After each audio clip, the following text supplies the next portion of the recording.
Hello, magandang gabi. Ay, ano pong pangalan mo? Anong first name mo, ma'am? Si Kem po ako. Si Kim.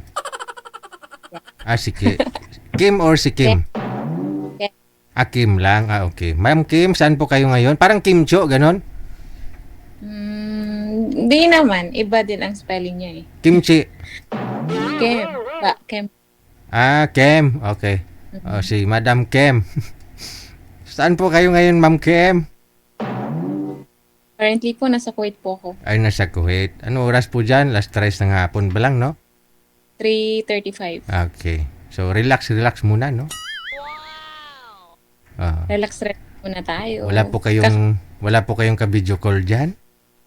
Wala po eh. Naboboard na nga ako. Aha. Actually, DJ, pang second time ko na po to sa inyo. Kailan po yung una? I think it was last year. I think mo last year lang pala. Last year ka sumali. No? Tapos, kamusta kayo nang nakausap mo? Para man tong lasing Huwag mong sabihin lasing isang tao. Minsan no, kasi pagod lang sa trabaho. Minsan, Actually kasi DJ, nung time na sinalang mo ko doon, iinuman talaga yun sila eh. Tapos parang, parang nag-stop lang siya. Tapos parang kinausap niya ako sandali. Tas yun. Pero alam ko talaga ano siya eh. Kaya nag-try ako ulit. Kasi may mga taong ganun, no? Paggabi umiinom talaga, no? Okay lang siguro kung umiinom, mga pampainit lang, ganun. Pampainit ng tiyan, no? Pero kung grupo-grupo pa, tapos gabi-gabi, no? Sayang, imbis na time na sana para sa asawa niya, manghipo-ipo. Hipo-ipo. Sa buti pa ng hipo. Okay. Hindi po talaga. Wala kang asawa, ma'am? Ako, Bakit? 100%. Hindi po kayo nagkaasawa? Nagkaroon ng asawa dati? May asawa po ako before, but iniwan na po niya ako. Namatay na? Opo. Ilang taon na po kayong byuda? 6 years? Ilan po anak ninyo? 2. Anong kinamatay ng mister mo? Masyadong complicated. Namatay, ayaw huminga? Parang gusto pa niyang huminga sana. Kaso, inano siya eh. Pinorse siya para mawala sa mundo. Nung time na nagka-COVID o time na nagkatukhang?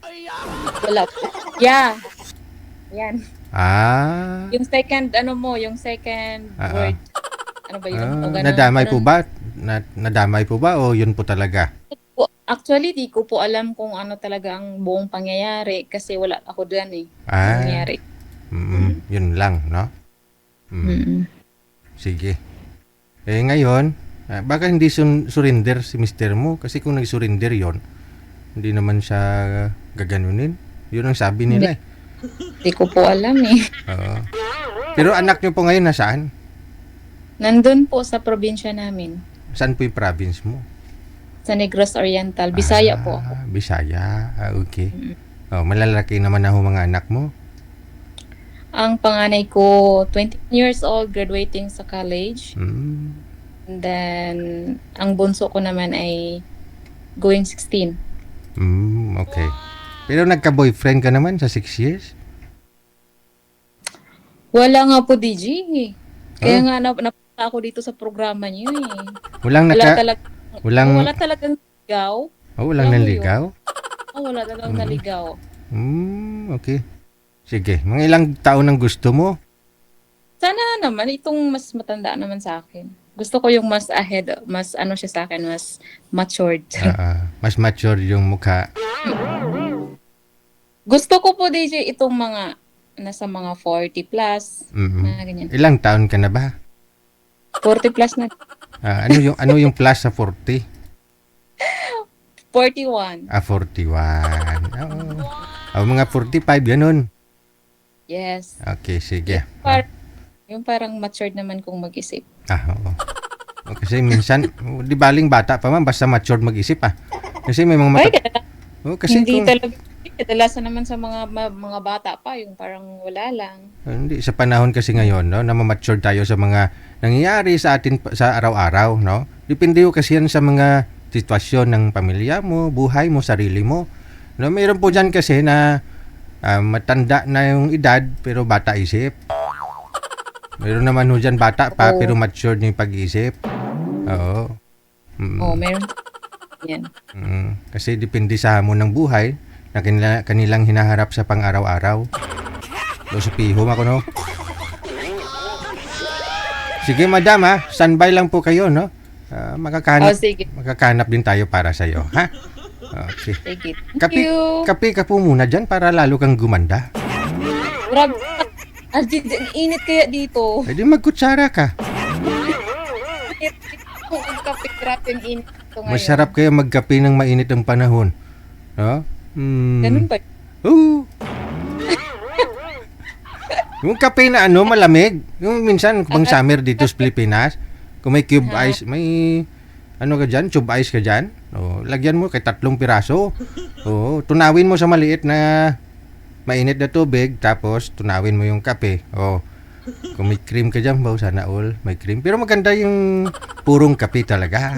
Parang yun parang Starbucks na yung dating nun. Oo. Coffee Chino nga po isa. Oo. Ganda.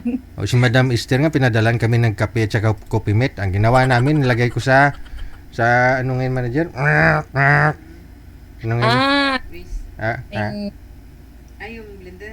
Sa blender, ha? Nilagay ko sa blender. Binigter ko, tapos nilagyan yung yellow. Bula-bula man. Starbucks man. Talaga. Oo. May coffee mate. Sampat. Oo. Yung hindi Parang talaga Starbucks mas Oo. malamig. Sige mamaya huwag ka mag-alala, ha? Makakanap din tayo dyan, ha?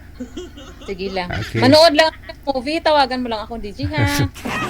Okay, no problem,